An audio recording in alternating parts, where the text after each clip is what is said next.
Hello, my dear CA final students. Now that the May 24 exams got over, so you might be excited to know what is the way in which the question paper has been given and what are the answers so that you can evaluate yourself as to how many marks you can get. So because of which we made this video. So this video is about the review of May 24 indirect tax question paper and some suggested answers based on this. And I just posted this video little late because so immediately after IDT exam, so I don't wanted to post it because that will be affecting the IBS exam, and we were also busy in preparing for IBS marathon. So we did the IBS marathon as well, and a lot of students who wrote paper 6, they were so happy that they said like, sir, we purchased your IBS lectures, and even the marathon helped us. And IDT especially, needless to say that across the country I have seen many students literally crying about the IDT paper, so stating that this is not the regular IDT paper, it is difficult, etc. and all. But our students, so who attended our classes, so for May 24 I took regular batch, exam oriented batch, and fast track batch. Even one batch I took in Kerala, Thrissur in ICI, and thereafter one rocket revision which I have taken and uploaded it in the YouTube, and mighty 50 ICI MCQ. So all this culminated into a beautiful effort of the students mainly. So because we as faculties, we will be giving, but it is how much the student will be able to take it and take it to the exam hall. So ultimately I'm so happy that majority of our students, almost everyone, because I have seen hardly 5 to 10% of our students telling me that, sir, the paper is difficult, sir. But others said the paper is average and thanks, and really it helped a lot, because this paper is actually expect the unexpected. So yes, I have been telling in couple of my classes repeatedly that, see, this May 24 exam paper is not going to be the same way how the previous attempt question papers were. You have to accelerate your preparation. At the same time, as there are innumerable amendments, so many people ask me, post a video on amendments, post a video on amendments. I did not do that. Lot of faculties did that. I did not do. Instead, I asked them to follow the revision lecture. So reason is simple, because the amendment is not just an amendment, it has the ramifications in different places. Because of that reason only, I did not post video on amendments, because I'll tell you the problem that is involved. Students always will not have time, so they will be busy with many things. So they will be busy with watching IPL matches, they will be busy with watching the recently released movies, and they will be busy with many things in Instagram. So they will not have much time to prepare for subject. So now what they will do, so they will be watching only amendments. They will think psychologically, okay, last attempt, so we prepared IDT or we attended the classes for November 23. Now May 24, just the amendment we will watch and go. But they will not be able to correlate the things, because of which, so they will be, missing a lot, and they will not be able to properly present. That's why I asked every student to follow the rocket revision, and I have not posted the amendment separately. So let them watch, let them read the subject once again, so that the interconnections they will be knowing, because this paper is purely like that only. And so we can expect from now on the question papers to be of this standard, and even November there won't be much of the amendments. So therefore, so what happens is that, out of my observation from the last 10 to 12 attempts, what I have seen is that, so in May exams the questions will be more on amendments this way. Whereas in November exam, they go deep into the provisions and they coin the questions, because all the amendments are tested. So they go deep and they start asking the questions. So from the subject, that is for November attempt. So as this November attempt don't have any amendments, so definitely you can expect so more deep questions. So therefore, some more intensive preparation is required. So what will happen when we prepare a lot? Two advantages. Advantage number one, if the paper is easy, okay, superb, you did that. Or if the paper is difficult, then also you did your best. So successful. Second, because of this preparation, what happens? Post completion of CA, you go to the interview. In the interview, say there is an indirect tax profile. There are technical rounds. So definitely we'll be able to knock off the basic rounds, the HR and all. Thereafter, the technical rounds will come. In the technical round, if they are asking some questions on indirect taxes, so that too mostly on the practical side of it, you should not blabber. You should be able to clearly tell them, so what is it about? So for that reason also it will be helpful. So if you are successful in interview also, it is good because your package is going to differ to a greater extent. So if the starting package itself is 12 lakhs to 14 lakhs, thereafter, so it is going to increase from there only, rather than your starting package starting from 6 lakhs. Okay, so that's why. Next, so without further delay, let's move on to the paper discussion.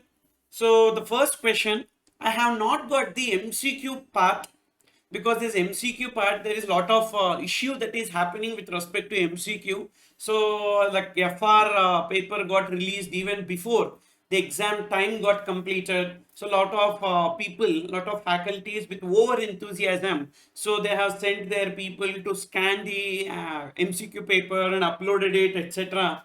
So but I don't want to go into that, and I did not get the MCQ paper anywhere in the open source, somewhere in Telegram groups, etc. That's why I'm not discussing, but I have seen one MCQ paper shared by some of our students. In that, one question is there. So that question, so like trucks which are taken between distinct persons, etc., that's actually an RTP question. So I have given that question in resource book volume 1 in taxable event under supply chapter. Supply chapter I have given that. So distinct persons, so when they are taking from one factory to another factory, or to client's place, what are the implications, like that. So we already discussed that. So that is there. So based on that only they have given, and mostly I heard that it was 2 mark questions and little tricky adjustments were there. If at all I get the MCQ paper, concrete MCQ paper with good options, correct options, whatever it is, so not based on memory, I don't want to discuss based on memory. So if it is a concrete MCQ paper, if I get, definitely I will post a video discussing that. So now this is the descriptive paper. So see the first question, which is a 14 marks question, a regular type question only here, but in this question itself they have included a lot of amendments. So in this question, we need to compute the net GST payable. So they have given some outward supplies and inward supplies and some adjustments, and thereafter you need to compute the minimum GST liability of XYZ Limited to be paid in cash after utilizing input tax credit for the month of October. So in that, the first part, outward supply, if you see, supplies a consignment of goods in the territorial waters to Messrs. Vikram Industries, registered in Kerala. So here XYZ Limited is registered in Tamil Nadu, and they are making supplies to Messrs. Vikram Industries in Kerala, and the said territorial waters is located at a distance of 12 nautical miles from the baseline of the state of Kerala and 11 nautical miles from the baseline of the state of Tamil Nadu. So what should be taken? So as per section 9 of IGST Act, whenever the supply takes place in the territorial waters, the nearest coastal state should be taken as a place of supply. What is the nearest coastal state? Tamil Nadu is the nearest coastal state because that is in 11 nautical miles. So location of supplier Tamil Nadu, place of supply also Tamil Nadu. Therefore, it is intra-state supply. So CGST and SGST will be the liability. Then second, provided pure labor services of construction of a single residential unit is exempted, but here it is what, commercial unit, so therefore it is not exempted. Actually the wording is such that it will be directing your mind towards the exemption, but be careful, it is a commercial unit. For commercial unit we don't have the exemption. If it is a residential unit, then it will be exempted. So in Delhi, not forming part of any residential complex to a customer in Delhi. So here, in case of service in relation to immobile property, the location of the immobile property will be taken as a place of supply. So Delhi will be taken as a place of supply. Supplier Tamil Nadu and place of supply Delhi. Therefore, it is interstate supply, and we don't have any exemption chargeable to IGST. Then third transaction, supplied 25 televisions over the counter to Mr. Vijay, an unregistered buyer who took it to his residence in Haryana. So here we have one place of supply related provision. So that's an amendment. This is actually an amendment. Section 10(1)(ca) of IGST Act. In case of supply to unregistered person.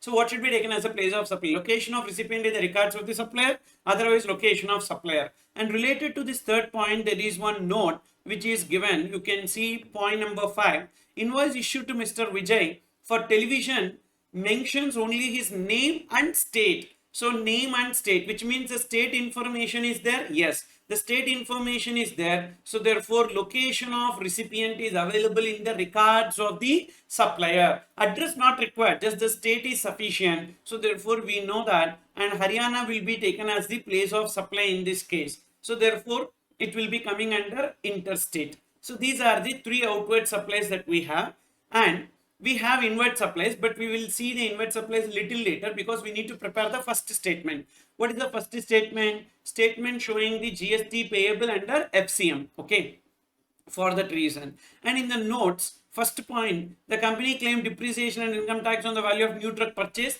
So that is related to the inward supply. The company provided a corporate guarantee of 2.5 crores to BYH Limited, its related company, having registered office in the state of Maharashtra, for loan availed by the latter, that is that related person from Mangal Bank Limited, Maharashtra. No consideration has been charged against this corporate guarantee. So it is 7(1)(c), supply under 7(1)(c). Why it is supply under 7(1)(c)? It's a related party transaction.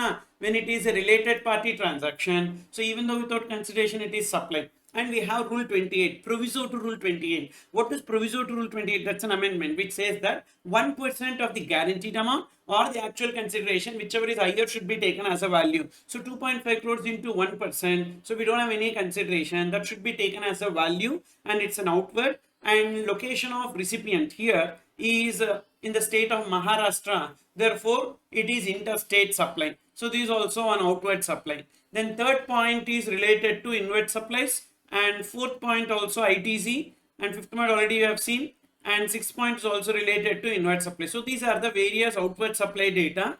Based on this, we need to prepare the statement. First statement, outward supply FCM liability. So first transaction value will be 5 lakhs and CGST SGST 4545. Second transaction 12 lakhs and there is no exemption, IGST 2 lakh 16. Third transaction 14 lakhs, IGST 2 lakh 52. Then the corporate guarantee point is there na, so that is also IGST. So we got the gross GST payable under FCM. That's the first statement. What is the second statement? Inward supply under RCM.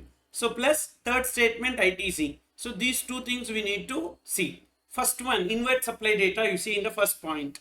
Received a debit note in respect of inward intra-state taxable supplies received in the financial year 2021. They received some inward supplies in 2021, but for that they got a debit note now in this month, October 2023. So we have time limit for availment of ITC, and in that, so we should see the debit note ka time limit for availment of ITC, not the invoice related time limit. So date of debit note is relevant for availing ITC, but not the invoice for which such debit note is issued. So therefore this comes in this month. So definitely we can take ITC on this 3 lakhs. Okay. So therefore it will go to statement 3.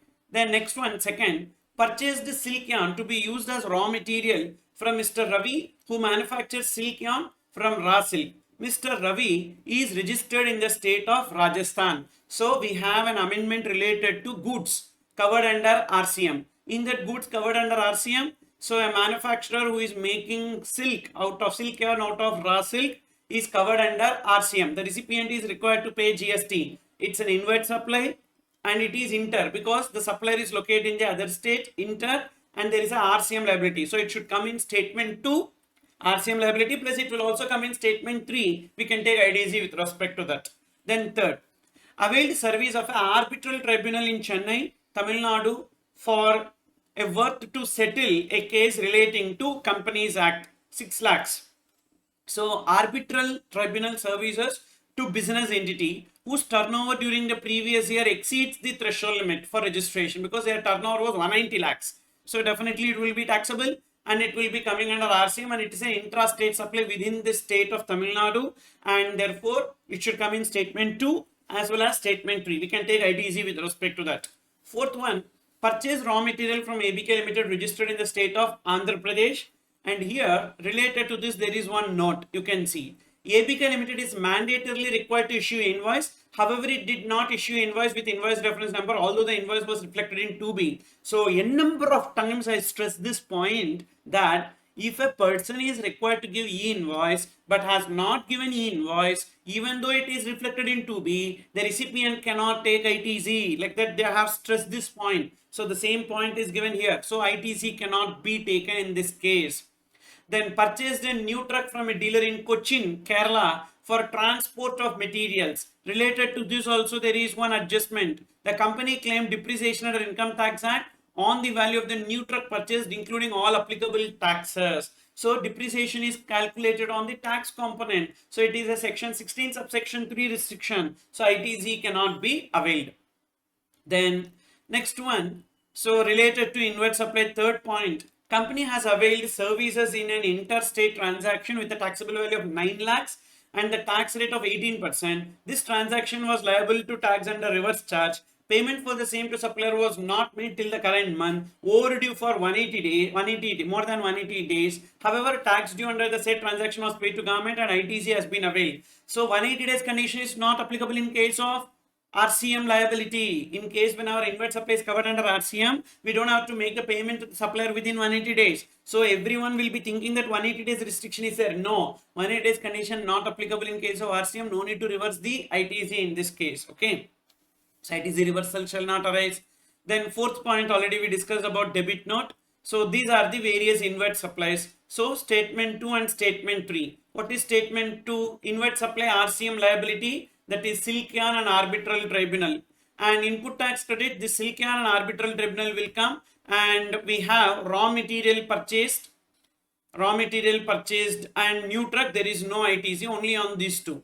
So debit note, there is some ITC on the basis of debit note. And is there any opening balance? No, there is no opening balance. So this is the total ITC and inward supply RCM liability. Now we need to check whether rule 86B is applicable or not. If you see, the value of taxable outward supply is 33,50,000 only in a month. So when 86B is applicable, 1% of liability we need to pay through cash ledger. When is it applicable?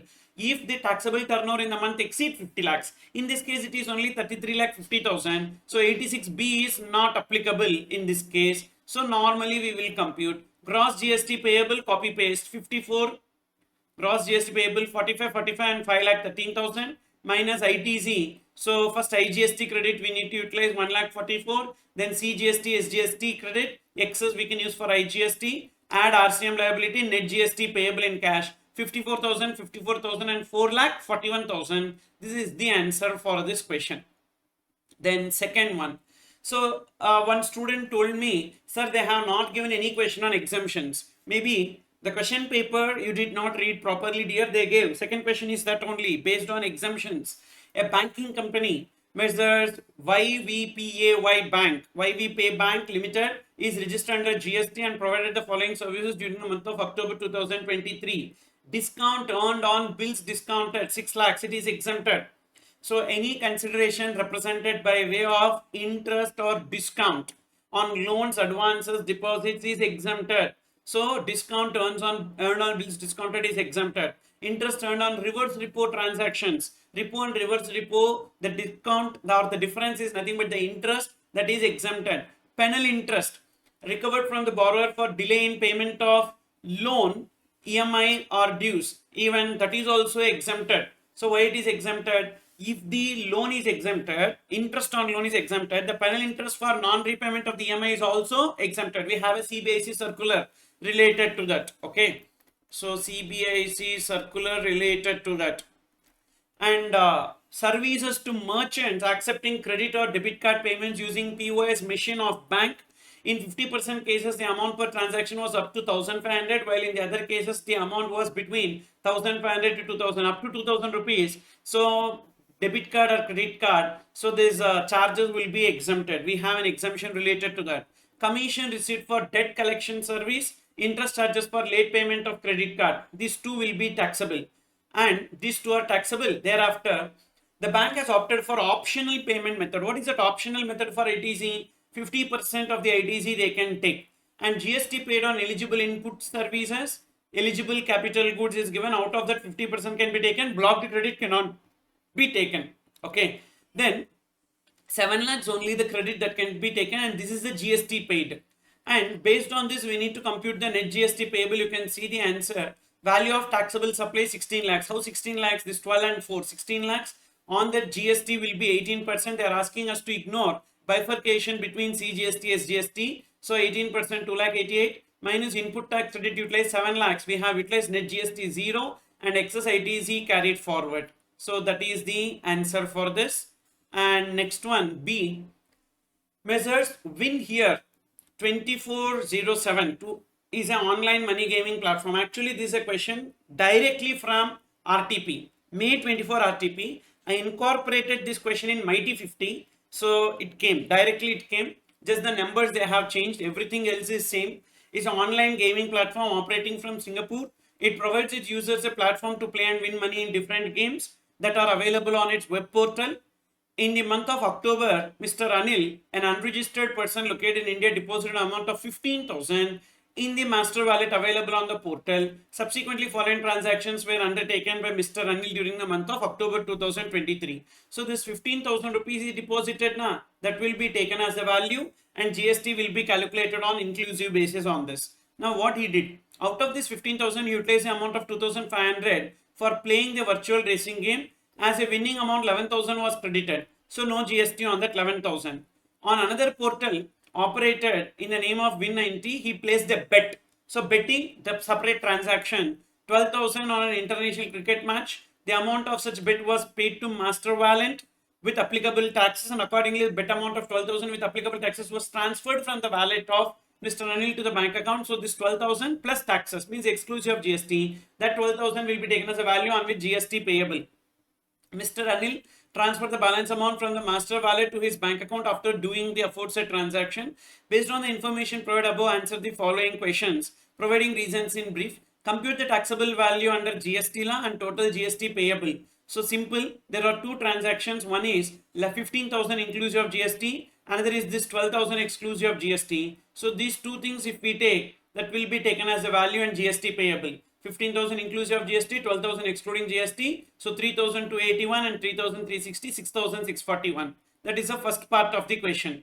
Second part of the question, determine the net amount transferred by Anil from the master wallet to his bank account. First, he deposited 15,000. In this 15,000, GST will be taken out because that is inclusive of GST. Then 2,500 he spent for playing the game. 11,000 got credited. Then again 12,000 he used for betting. And GST on bet will be 3,360. So the net balance available for withdrawal will be 4,859. Then next one. So these are like 10 marks, 5 and 5. In this question is a regular, not on amendments. But this 5 marks question is purely on amendments. Then next one, 4 marks. I told you that customs question will be for 4 marks. A and B will be GST and C part will be customs for 4 marks. Accordingly, 4 marks question on valuation. Calculate the assessable value rounded off to nearest 1 rupee under Customs Act with appropriate workings from the following particulars related to import of a machine by sea by Daksh Industries from USA in the month of October. Cost of the machine at the port of exportation. They did not give ex-factory price. They gave the FOB price. So $8,200. Freight from port of export to port of import 1,800. And Daksh Industries had paid to seller cost for packing, not as a condition of sale, but including the cost of the machine at point number 1. Packing expenses, which is incurred by the recipient, that is importer, should be included in the value, and it is already included. So ignore. Actual selling commission paid by Daksh Industries to local agent of exporter. So local agent's commission, selling commission paid by the importer on behalf of exporter should be included in the FOB to arrive at the revised FOB. Actual insurance charges not ascertainable, so we will take 1.125% of FOB. Ship demurrage charges paid by Daksh Industries 15,000. This will be added to the freight. Engineering charges paid by Daksh Industries to consultancy firm in Mumbai as a condition of sale. As a condition of sale, if an amount is paid even after import of the machinery to exporter or any other person, so that will be included in the value as per rule 10. So this 1,25,000 to be included. Now, based on this, what is the answer? FOB price given is 8,200 into 80, and cost of packing to be included is already included. Local agents commission, engineering charges. If you add all these things, you will get revised FOB. To this revised FOB, freight from port of export to port of import, ship demurrage charges, insurance 1.125% of FOB. So 9,69,011 is the assessable value. Then next one, question number 3. Question number 3 is on amendments. Again 5 marks. So already see how many marks are there on amendments. So in question number 2 on 5 marks. Question number 1 also easily some adjustments are there for 5 marks. Now this question. So literally so far 15 marks itself on amendments. Determine the place of supply along with justification for the following independent cases. Crystal Clear Water Limited is a manufacturer of mineral water and registered under GST in Mumbai, Maharashtra. They entered into contract with Global Advertising registered under GST for displaying its advertisement on the hoardings. Already they own the hoardings. On that hoardings, advertisement is displayed. Now we need to determine the place of supply as per general provisions. So location of recipient will be taken as a place of supply. Suppose if it is taking the hoardings on rental, then it will be location of immovable property. But here it is not that. Because you read further, the structure on which the hoardings are to be displayed are taken on rent by GAA from Mr. Kapoor. So that's a different transaction. But they are asking us to determine the place of supply for tax invoice raised by GAA to CCWL. That's a purely advertising service. Place of supply, general provisions. So location of recipient. What is the location of recipient here? So Mumbai, Maharashtra will be taken. This is as per a CBIC circular. Then next second. Mr. Sunil, unregistered person under GST, is a resident of Delhi and currently posted in Dehradun, Uttarakhand. He went on an official visit to Arunachal Pradesh. He purchased a leather bag on 15/10/2023 from Arunachal Pradesh, and the shopkeeper ABC issued a tax invoice in the name of Mr. Sunil only. Mr. Sunil returned back to the Dehradun along with the leather bag, determined the place of supply. Supply to unregistered person. So already this was tested in question number 1. Now again here. So whether in the tax invoice location of recipient is available? No. So therefore, as location of recipient not available in the records of the supplier, location of supplier will be taken as a place of supply, that is Arunachal Pradesh. Whereas third case is also 10(1)(CA), but here invoice was issued in the name of Pinto mentioning the address as Karnal, Haryana. So they have mentioned in the invoice location of recipient. Means location of recipient available in the records of supplier. So location of recipient Haryana will be taken as a place of supply. So this purely on amendments only. Then next one, B is also an amendment. So far 20 marks. 20 marks on amendments. Mr. Sharma, Director of VE Limited, provides personal guarantee to Nationalized Bank for sanctioning the cash credit facility of 100 lakh sanctioned in favor of VE Limited. Mr. Sharma was not paid any consideration for the same by VE Limited. Whether the said activity provided by Sharma will be considered as supply. For that, what is the answer? Director of a company and company are treated as related as per explanation to section 15. And the said activity between related parties, even though without consideration in the course or furtherance of business, constitutes supply under 7(1)(C). And we need to determine the value as per rule 28. But we have a CBIC circular. So that says, as per RBI circular, it is clearly given that in case of personal guarantee, there should not be any consideration usually involved. Therefore, the value will be taken as nil. So in this case, the value under rule 28 will be nil. So these points we need to write. Then next one. So this question is based on a case law. If you remember, I posted one video on customs case law summary for half an hour. In that half an hour, this case is also covered. Cain-Hen Penalpha versus Commissioner of Customs. So that is like automatic regulators, one question. So in that, what has happened? Initially, they gave one heading. So that is department has given an exemption notification stating that so automatic regulators falling under so and so heading is exempted. But the period before that also department should take the same heading for that product. So accordingly, this case is created. So as department took the heading XXXAB, it should only be considered for the period prior to it. So that is the Supreme Court decision. So literally a 4 marks. If you have seen that half an hour video, so this 4 marks is yours. And next, 4A, Rajwada Operators Limited, ROL, is registered under GST in the state of Karnataka as an e-commerce operator. It owns and operates a web portal which supplies various goods and services on behalf of various sellers or service providers to its ultimate customers. Details of supplies undertaken through ROL in the month of October are as under. Number 1. Sale of goods worth 1,47,500 including GST by A Limited. So A Limited is making supply through their platform, registered supplier of Rajasthan to B Limited Gujarat. Also goods worth the taxable value of 1,40,000 sold by A Limited Rajasthan to B Limited Gujarat in the month of September were returned back in the month of October.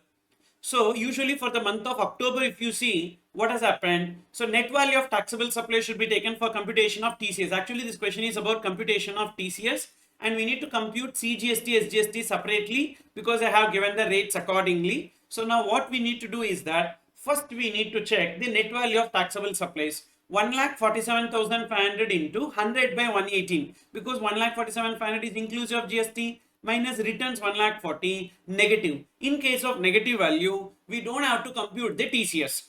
Okay, net value of taxable supplies is negative, so therefore TCS is not required in this case. Okay, so now second one, value of services provided from 21/10/2023 to 30/10/2023 by way of transportation of passengers by motor vehicles by X Limited registered under GST in Karnataka to Z Limited registered under GST in Karnataka amounting to 5,50,000. It includes 1,50,000 against transportation by omnibus. So generally when 95 is applicable, TCS is not applicable. So therefore in case of transportation of passengers by motor vehicles, 95 is applicable. So on this there is no TCS. However, on this 1,50,000, TCS will be applicable because in case of transportation of passengers by omnibus by a company, 95 not applicable. So TCS will be applicable on 1,50,000 and it is what transaction intrastate because so location of recipient we will be taking here. So supplier and recipient. So because of that everything is in Karnataka, therefore intrastate chargeable to CGST and SGST. So 1,50,000 into 1%, 0.5% and 0.5% CGST, SGST will be taken. Then third one, Miss Jara of Mumbai books a room for 3 days and 2 nights in Raj Niwas Palace, Jodhpur, Rajasthan through Maharaja Resorts Limited, also an e-commerce operator registered under GST in Karnataka. MRL is integrated with ROL, who has an agreement with Raj Niwas Palace. Raj Niwas Palace is registered under GST in Rajasthan and raise an invoice for 1,50,000 to Miss Jara and receives 1,45,000 from ROL for the same. So this is also one CBIC circular. Whenever there are multiple e-commerce operators are involved, the seller side e-commerce operator, so is only required to deduct TCS. In this case, who is the seller side e-commerce operator? ROL only. So there are two e-commerce operator, MRL and ROL. So now in this case, ROL is only making the payment. How you know that ROL is only making the payment? Because Zara receives 1,45,000 from ROL. So ROL is required to deduct the TCS. So in this case, in case of multiple e-commerce operators, seller side e-commerce operators should deduct TCS. Now whether this will be coming under 9 subsection 5 or not. 9 subsection 5 is not applicable. Why it is not applicable? So because what happens here is that, so this supplier Raj Niwas Palace is registered under GST. So in case of 9 subsection 5, when the supplier who is providing accommodation services is registered, so then in that case 9.5 is not applicable. 9.5 is applicable when accommodation service if the supplier is unregistered, but here the supplier is registered, so 9.5 will not be applicable. That's why TCS will be applicable. All the figures given above are exclusive of GST except wherever specified separately. Assume rate of CGST, SGST to be 9% each and IGST to be 18% on all inward and outward supplies. Compute the amount of TCS. Simple here. So this is intrastate only because location of immovable property will be taken as a place of supply na intrastate. So 750 plus 725. So 1,475 and 1,475 is the answer. There is an alternative answer which is possible, but that is wrong. Okay, that is if this is taken as total, if you take it as total, so this 15,000 gets deducted from this 1,50,000 or this 1,45,000. So because of that, what will happen? There may be a change in the answer. So now we need to compute here on 1,45,000 or 1,50,000. 1,45,000 into 0.5%, 725, not on 1,50,000. How much ever money that is paid by them, on that only TCS needs to be computed here. Okay, so but sir, 1,50,000, what is the value on which invoice is raised? What is the value on which invoice is raised? Raises an invoice for 1,50,000 to Ms. Zara and receives 1,45,000. Then net value of taxable supplies is 1,50,000 only now. You are right. So therefore, this 725 should not be taken as the answer. The answer should be 1,50,000 into 0.5%. So because net value of taxable supplies is what? Net value of taxable supplies is value of taxable supply. So 750 rupees should be taken as the answer. So if you take 750 and 750, the answer will be 1500 and 1500. It won't be 1475. So 1500 and 1500. Sir, what about this 15,000? So this you should not adjust with anything. Usually in GST rate, what we will do is that transaction wise we will show. As we show transaction wise, so clearly whenever it is negative, we don't have to compute the TCS. Okay, that is only correct. We will not do the sum and then compute the TCS. Transaction wise only we will be showing. So this is only correct. Okay, if ICI changes it, don't worry. Definitely I will highlight that to ICI, and even you also make the observation. So ICI asked you to give the observations. So this point you please tell to ICI not to consider in the suggested answer total. The transaction wise it should be considered. Then next one. So B part. So therefore the answer is 1500 CGST, 1500 SGST. Then Bhagwan Manufacturers and Exporters Company BMC is registered under GST in the state of Rajasthan and supplies various goods in domestic as well as in international market. It is engaged in both manufacturing and trading of goods. It exports goods without payment of tax under bond or LUT in accordance with the provisions of section 16(3) of IGST Act. BMEC provides the following information in relation to various supplies made by it during October 2023 tax period. Taxable value of goods star supplied within India 14 lakhs. So it is within India, so non-zero rated. Taxable value of goods son exported without payment of tax under letter of undertaking 0 rated. But how much should be taken as a value of 0 rated? So FOB value or 1.5 times the similar goods sold in the domestic market, whichever is lower. So 6 lakhs into 1.5 or 10 lakhs, whichever is lower, 9 lakhs. Then taxable value of goods moon exported without payment of tax under bond. So however the similar goods sold in India is 1,50,000. So 1,50,000 into 1.5 or 2 lakhs, whichever is lower, is 2 lakhs. Now we need to compute the refund. So this is a regular question. We did this question in classes also. Even I have discussed this in the rocket division also. The ITC availed for the above tax period is given. Capital goods we will not take. Only inputs and input services 3 lakhs and 1,50,000. And there is some additional information. All the inputs, input service and capital goods are used in manufacturing process. All the conditions have been availed. So therefore we can take the. So what is the refund as per formula? You can see here the refund as per formula, maximum refund equals to net ITC into 0 rated by adjusted total. So 4,50,000, 3 lakh plus 1,50,000, 4,50,000 into numerator 9 plus 2, 11 lakhs, denominator 11 lakhs plus 14 lakhs, 25 lakhs, so 1,98,000. But this 1,98,000 is subject to balance in ITC. Balance in ITC as on which date? Balance in ITC as on the date of making application. Balance in ITC in 3B due date. Or balance like a refund, whichever is lower should be taken. Three things. First we need to take refund balance. Like what is the refund as per formula? 1,98,000.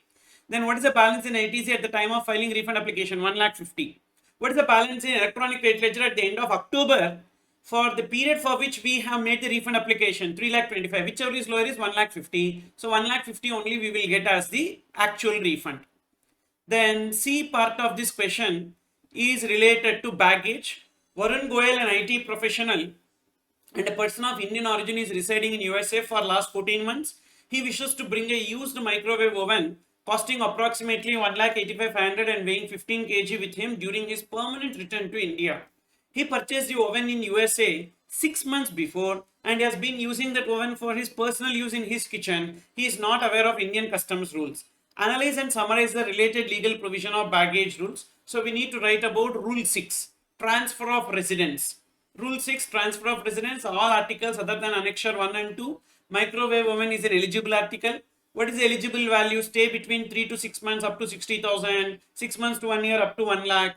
Minimum 1 year stay in the previous 2 years up to 2 lakhs. Minimum stay of 2 years or more up to 5 lakhs. And he stays 14 months. 14 months means, so minimum stay of 1 year. So therefore he can bring woven worth rupees 1,85,500 because up to 2 lakhs worth of articles is allowed. Then next one, question number 5.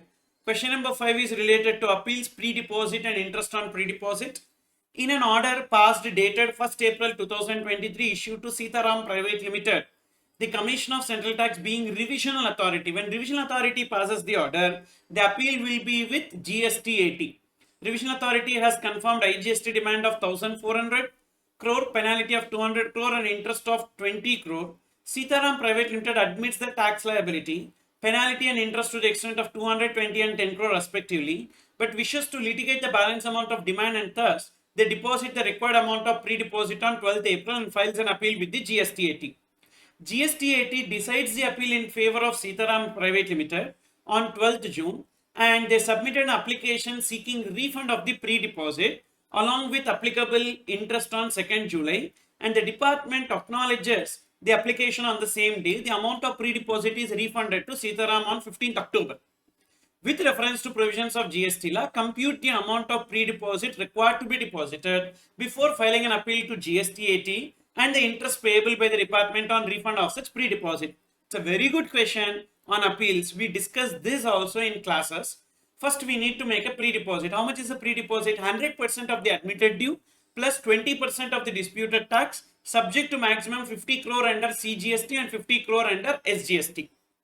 Now, so therefore we need to take 100% of the admitted due. How much they are admitting? So first, revision authority order IGST 1,400, penalty 200, interest 20. Admitted due will be 200 crores, 20 and 10, and disputed is balance. Pre-deposit will be 100% of admitted due. So 200 plus 20 plus 10, 230, and disputed tax 1,200 into 20%, but subject to maximum 100. Why 100? 50 under CGST, 50 under SGST. This is total. So therefore 100. So total 330 crores they need to pay. But what is the interest on pre-deposit on this? 100 crores only interest on pre-deposit will be, because if they win the case, admitted due they have to pay. But disputed pre-deposit, so 100 crores they paid. On that 100 crores interest will be payable at 6% from when? From the date they made a deposit. That is 12th October to 12th April 2023 to 15th October 2023. So therefore 3.057 crores they will be getting as interest on pre-deposit.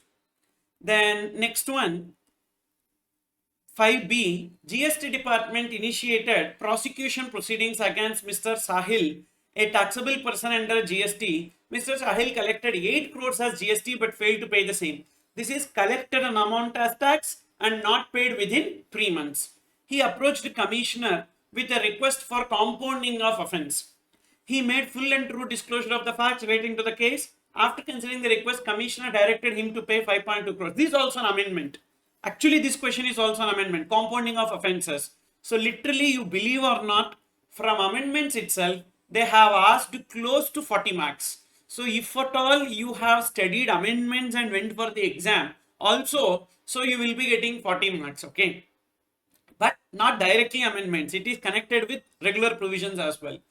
So now, as per the provisions of section 138 read with relevant rule, examine the issue and provide the answers with supporting explanatory note to the following. Determine the minimum and maximum amount. See, actually minimum and maximum is not 25 and 100. Now they have notified exactly how much. In this case, as the amount involved in the offence exceeds 5 crores, it will be 50 to 75%. So 4 crores to 6 crores, and this 5.2 crores is within the limit. Is the amount determined is within the limit? Yes. What is the time period within which Sahil have to pay the compounding amount? Once the officer has passed the order, within 30 days, that compounding amount is required to be paid. Okay. So that's what. Simple question only. Next, C. Mr. Pandya imported certain raw material from Japan. However, Mr. Pandya was not able to furnish certain supporting documents relating to the said raw material imported, along with the bill of entry for home consumption. Mr. Pandya requested the customs officers to deposit the said imported goods in a public bonded warehouse for a period of 20 days. So as to he obtains the required documents, customs officer initially denied for allowing the warehouse goods and after insisted to execute an indemnity bond so to be deposited in the warehouse. Examine the correctness of the stand taken by the customs officer. So this is actually section 49. This is there in our That's It book and this is there in everywhere I have discussed. This is called as warehousing without warehousing. On an application, if the customs officer is satisfied that the goods can be deposited, So because of the requirement of documents, it can be deposited for a period of 30 days. It can be extended for a further period of 30 days. But the regular warehousing provisions are not applicable. So in this case, bond is not required to be executed. Usually bond is required only in case of normal warehousing provisions. So bond not required as warehousing provisions is not applicable in this case. Then question number 6 is a theory question, purely theory question. Under what circumstances revision authority cannot exercise the powers of revision under section 108? So time limit is there. So revision authority can exercise after 6 months from the date of adjudication order within 3 years. If the time limit is over, that is not possible. If the appeal is filed against the adjudication order, or if the order has been taken up for revision already, or if the revision order itself cannot be revised, like that some points are there which we need to write. What is search warrant? Who is the competent authority to issue search warrant? This is given in section 67. Definitely only those students who attended regular or exam oriented will be knowing this. So because in fast track batch, even in revision and all, I will not be covering this. So this is about search warrant. So about search warrant, I have discussed in the regular batch and exam oriented batch in detail. So usually search warrant is a written authority to conduct the search, and the competent authority to issue search warrant is an officer, so of the rank of joint commissioner. And so search warrant is required under section 67 in order to inspect the place of business, and this is the theory related to that. Then which officers under section 72 are empowered and required to assist the proper officers? This is also there in regular batch. This is also in offence and penalties chapter, section 72. Police officers or any other officer can be assisted. Then under foreign trade policy, what is the national trade facilitation? So this in FTP. So this I have discussed in every batch, even rocket revision. So about authorized economic operator, towns of export excellence, status holders, free passage of export consignment, these things we need to write. But theory this time is difficult. Actually theory question this time is difficult. So 60th question, and only those who attended regular batch and exam oriented batch can only able to write this theory question. But otherwise, up to this 50th question, you can write anyhow one question you can take on choice. So that's it. This is about your paper review or suggested answer, whatever you can say. Now friends, so hope this was beneficial for you, and don't get depressed. So ultimately your marks ICA has to give. So based on this, just a judgment as to how many marks you will be able to expect. For that only I have given this. And so if you have found whatever resources that I have shared with you are useful, because I took batches, thereafter I gave mighty 50 questions, rocket revision video, and MCQs I have discussed, customs case law summary I have discussed, and I gave summary of time limits and monetary limits also. So if these resources are beneficial, and if this is helpful, these classes are helpful, and how it has helped you in achieving excellence in your exam, so please comment in this video, so that I will also be able to understand your feedback, and I will definitely read your comments. So just to understand as to the happiness what you are having, so please do comment. And so you can share this video to your friends so that they will get benefited. And we are coming out with a new batch, new regular batch, starting from 6th of June.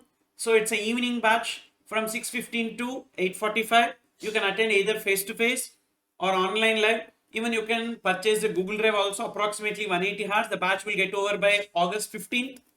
And then from August 28th onwards, we are starting a fast track batch also. And this time we are not doing exam oriented batch. If you want exam oriented batch, so which was done only in the March month, you can purchase that classes, Google Drive classes. It is available in our website. Thank you all. So please keep supporting me, so that I want to achieve great things for my students, and I want to be part of their success. Thank you all. Signing off. Take care. Bye. And enjoy the holidays.